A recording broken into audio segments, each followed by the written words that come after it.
Welcome everyone. In this module, we are going to discuss about perfect graphs.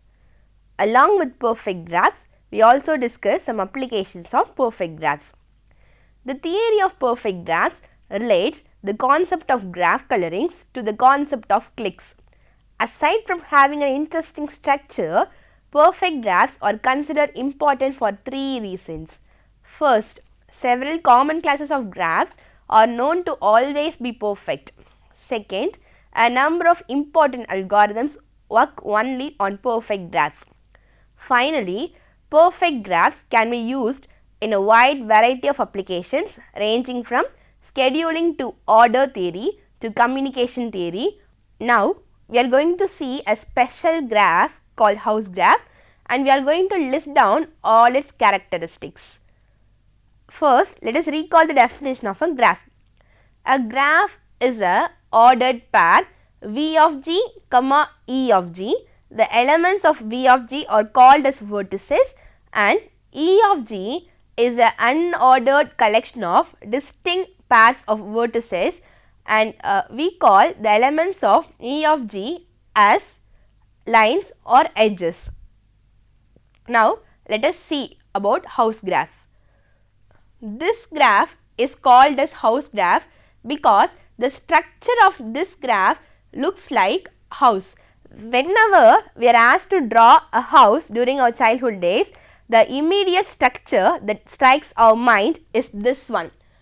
So only we are calling this graph as house graph. Let us recall the definition of neighborhood of vertices.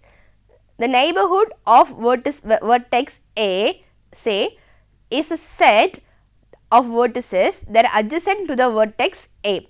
And let us see the definition of an independent set of vertices. If two vertices, say x and y, is said to be an independent set if there is no edge connects between x and y. Now, look at this diagram. What we are going to do is, we are going to discuss neighbors of two vertices, say A, and then we will be discussing about neighbors of this vertex C. Okay, first up, look at this vertex A. We are going to list down neighbors of this vertex A.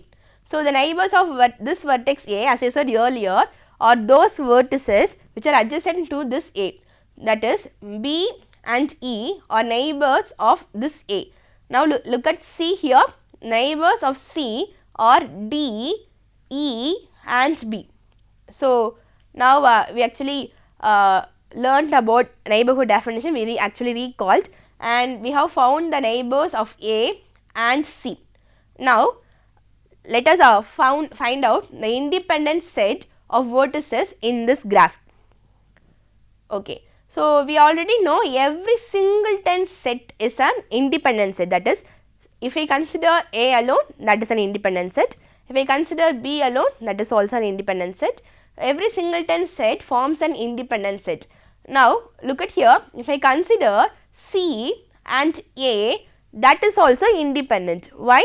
Because there is no line between A and C, which means A and C are not adjacent.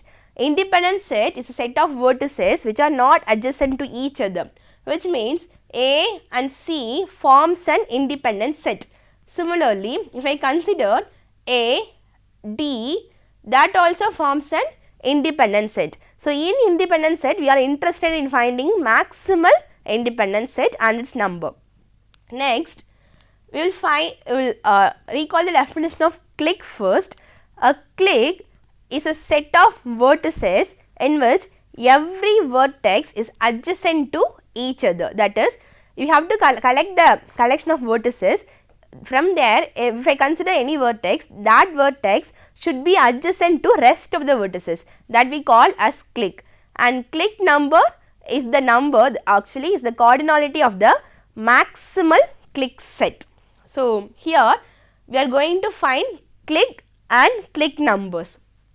So, if I consider any singleton set, for example, singleton A, there is no other vertex to be adjacent to with A. We are only considering simple graph, right. So, every singleton set forms a clique, and if I consider A set consisting of A and B, that forms a clique because A is adjacent to B, similarly B is adjacent to A. So that satisfies the definition of a clique, which means the set consisting of A, B is a clique. And if I consider the set consisting of D, C, that also forms a clique because D is adjacent to C. What happens if I consider the set consisting of A and C? Is that a clique? No, because A is not adjacent to C, which means the set consisting of A, C is not a clique, but it's an independent set. And if I consider the set consisting of E, D, C, that is E, D, C, we will check whether it forms a clique or not. So consider this vertex E. E is adjacent to D as well as E is adjacent to C, that is E is adjacent to rest of the vertices in that set D and C. Consider this D. D is also adjacent to E and C, and C is adjacent to D as well as E, which means in the set E, D, C, every vertex is adjacent to rest of the vertices, which means E, D, C forms a clique. And clique number, as I told earlier, is the cardinality of maximal clique set. So here, if you consider, if you add any vertex to this E, D, C, for example, if you try to add this A here, what happens that? Consider E, D, C, A.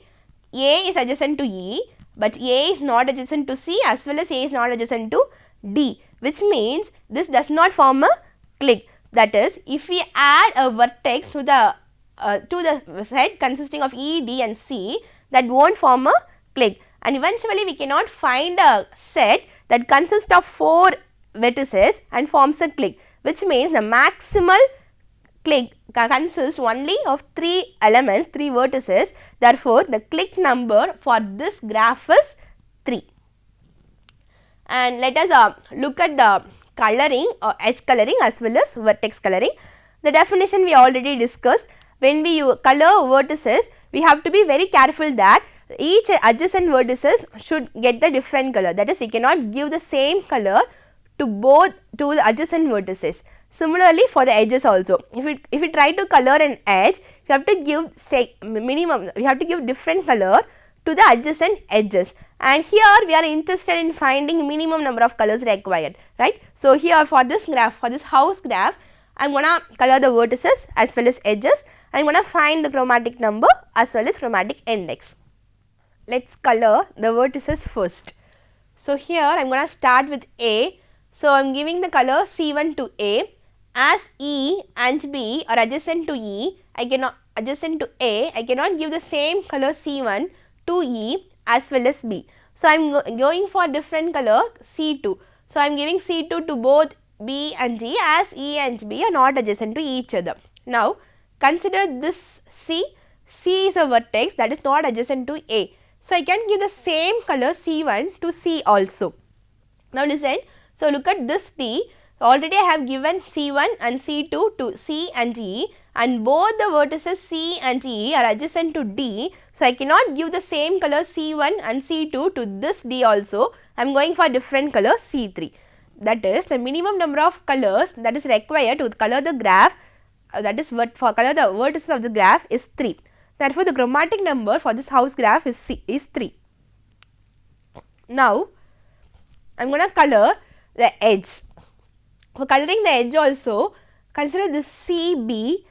I have used C1 to color C and B, and the same C1 I used to color ED also. C2 I have given here D and for the edge DC, as DC is adjacent to ED and CB. So I am going for different color C3 here because AB is adjacent to C1 and AE is adjacent to AB. I have already colored the edge EA with the color C2. So I am going for different color C3. That is, the minimum number of colors required to color the edges of this house graph is again 3. Therefore, the chromatic index of this house graph is also 3, which means that chi dashed of G is equal to 3 and chi of G is equal to 3.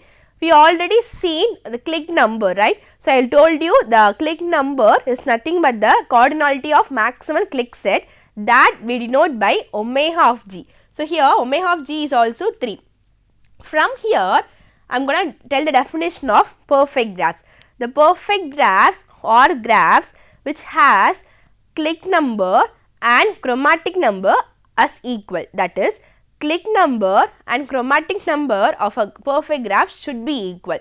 So, such kind of graphs we are calling as perfect graphs. For this house graph, that is omega of G's click number is same as chromatic number of G, that is 3. So, this house graph is a perfect graph.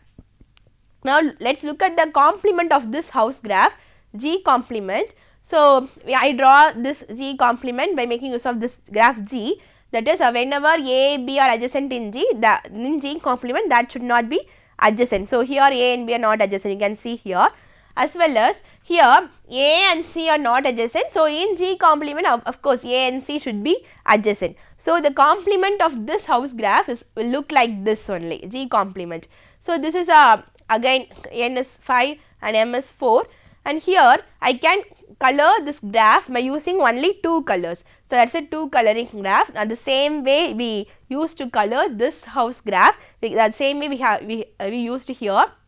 We got the chromatic number, that is vertex coloring of this G complement as 2, and the chromatic index is also 2, and we got the click number is also 2. Here also the click number is same as chromatic number, which means according to the definition of perfect graph, this graph is also perfect. House graph as well as complement of house graphs also a perfect graphs.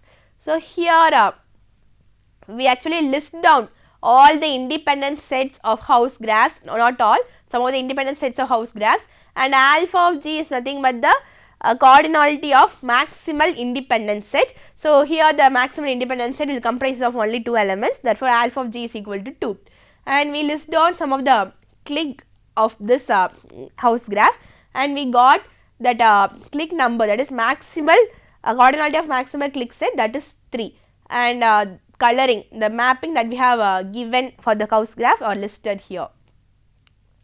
Let us see a proposition. Let G be a graph and K be a click of G if C is a coloring of G, C assigns every vertex in K a different color. Let us see the proof now. If X and Y are distinct vertices in K, then they are neighbors. So, actually we are taking neighbors, X and Y are distinct vertices and they are neighbors. So, by definition, C of X is not equal to C of Y. The set C, D, E is a click of the house graph. So, each of these 3 vertices must be assigned a different color. Therefore, C assigns every vertex in K a different color. Next, we shall see the another proposition. For any graph G, omega of G is less than or equal to chi of G. That is, the click number of a graph is always less than or equal to its chromatic index. We shall see the proof now. There exists a click K of G with cardinality omega of G by our previous proposition. Let G be a graph and K be a click of G. If C is a coloring of G, then C assigns every vertex in K a different color. Every vertex in K must be assigned a different color. Thus, omega of G less than or equal to chi of G. So, we proved the proposition. Next, we shall see the corollary. Let G be a graph along with the K coloring C. If omega of G is equal to K, then omega of G is equal to chi of G. We shall see the proof now. If there exists a K coloring of G, then chi of G is less than or equal to K, that is equal to omega of G by definition. But by previous proposition, for any graph G, omega of G is less than or equal to chi of G. That is, the click number of a graph is always less than or equal to its chromatic index. The omega of G is less than or equal to chi of G. Thus, we get omega of G is equal to chi of G. We note that if H is an induced subgraph of G, every induced subgraph of H is also an induced subgraph of G. Thus, if G is a perfect graph, then every induced subgraph of G is also perfect. Perfection is preserved under graph isomorphism. If G and G dash are isomorphic, then G is perfect if and only if G dash is perfect. Let us see a theorem now. The states like all complete graphs are perfect. We will prove the statement now. We will prove this theorem using induction on the order of the graph. The complete graph of order 1, that is K1, is perfect since omega of K1 is same as chi of K1, that is 1, and K1 has no proper induced subgraphs. Assume that complete graphs of order n are perfect. Now consider the complete graph Kn plus 1 of order n plus 1 and let H be an induced subgraph of Kn plus 1. All induced subgraphs of complete graphs are complete graphs. So, if H is a proper subgraph of Kn plus 1, it is a complete graph of order n or less and it is perfect by the induction hypothesis.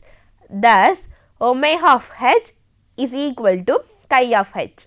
Finally, if H is equal to Kn plus 1, then omega of Kn plus 1 is equal to chi of Kn plus 1, that is n plus 1. Therefore, all complete graphs are perfect.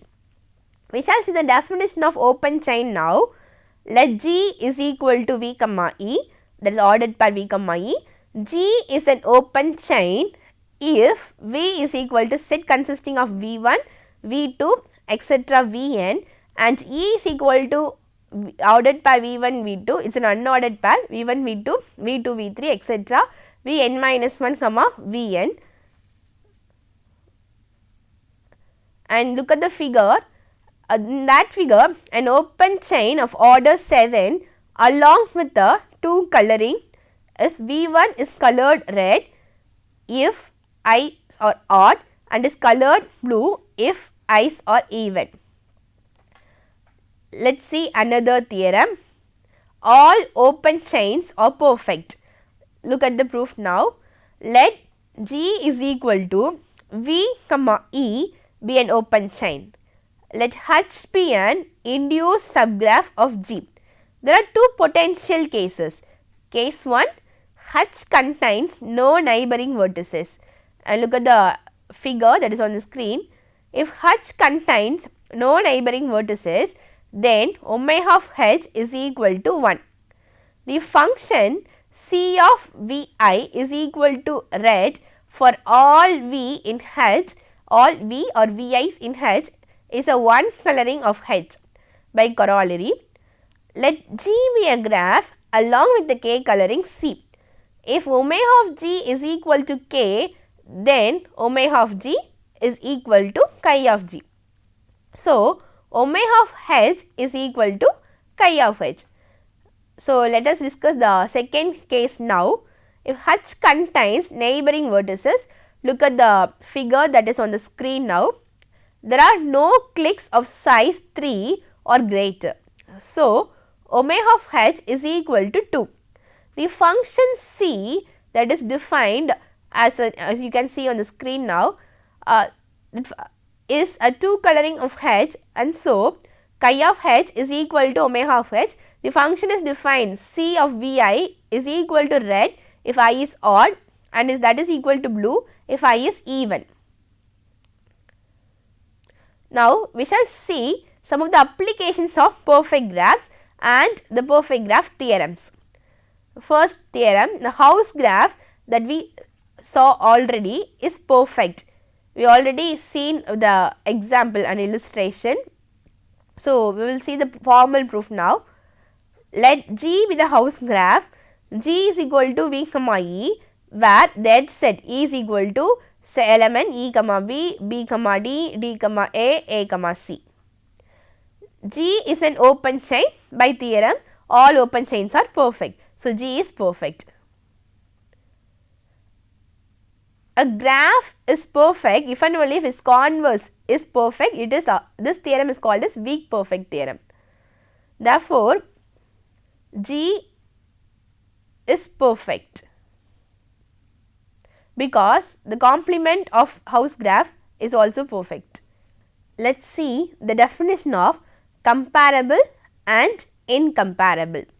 Let X be a set with partial order, that is less than or equal to, and A, B belong to X if either A less than or equal to B or B less than or equal to A, then we say A and B are comparable. If A less than or equal to B and B less than or equal to A, then we say A and B are incomparable. Let us see the definition of comparability graph. Let P be a set with partial order and let G is equal to P comma E. That G is a graph, that is comparability graph, if E is equal to set x comma y ordered per x comma y such that x, y belong to P and x, y are comparable and x is not equal to y. For example, let P be the set with partial order, that P is equal to A, B, C, D, E, F, where A is equal to set 1, 2, 3, 4 and B is equal to set 1, 2, 3 and C is equal to the set consisting of 2, 3, 4 and D is a set of 2, 3, E is a set consisting of 3, 4 and F is a singleton set 4. The comparability graph associated with P is drawn and it is on the screen. You can see with the coloring C of A is equal to blue and C of B is equal to C of C, that is equal to green, and C of D is equal to C of E, that is yellow, and C of F is red. A comparability graph is on the screen. We note that all clicks of a comparability graphs are chains. Since if K is a click and X, Y belong to K, then X and Y are neighbors and so X and Y are comparable. Similarly, independent sets of comparability graphs are anti-chains. We shall see the theorem now. Comparability graphs are perfect. We shall see the proof now. We will prove this theorem using induction on the order of the graph. Comparability graphs of order 1 are perfect. Assume that comparability graphs of order n are perfect. Let G is equal to P comma E be a comparability graph of order n plus 1 and let H be an induced subgraph of G. All induced subgraphs of comparability graphs are comparability graphs. Thus, if H is a proper subgraph of G, it is a comparability graph of order n or less and is perfect by the induction hypothesis. So, omega of H is same as chi of H. And to prove omega of G is same as chi of G, let us define a function C from P to N defined by C of V is equal to the longest increasing chain that starts at V. Since all clicks are chains, the size of the longest click is equal to the size of the longest increasing chain. So, omega of G is equal to maximum of C of V where V belong to P. Furthermore, if X and Y are neighbors, then either X less than or equal to Y or Y less than or equal to X. If X less than or equal to Y, then C of X is greater than or equal to C of Y plus 1. Since we can construct an increasing chain by appending X to the front of the longest increasing chain that starts at Y. Similarly, if Y is less than or equal to X, C of Y is greater than or equal to C of x plus 1. Thus, if x and y are neighbors, C of x is not equal to C of y. Therefore, C is a chi of g coloring of G, where chi of G is less than or equal to maximum of C of V, where maximum is taken over V belong to P, that is same as omega of G. Thus, omega of G is equal to chi of G. So, the definition of chains, anti-chains are in the script, and other theorems related to this concept is also on the script. In the script, you can refer to that. Conclusion. Dear learners, now we are about to finish this session. In this session, we have learnt about perfect graphs, and we have seen how graphs are also perfect. We learned some theorems related to perfect graphs, and we learned the definition of comparability and comparability graphs. We proved that comparability graphs are also perfect graphs by making use of the definition of chains and anti-chains that you have to refer in the script. I hope this session will be useful to you. I encourage you to go through some more definitions and theorems related to the perfect graphs. We will meet again in the next module. Until then, thank you.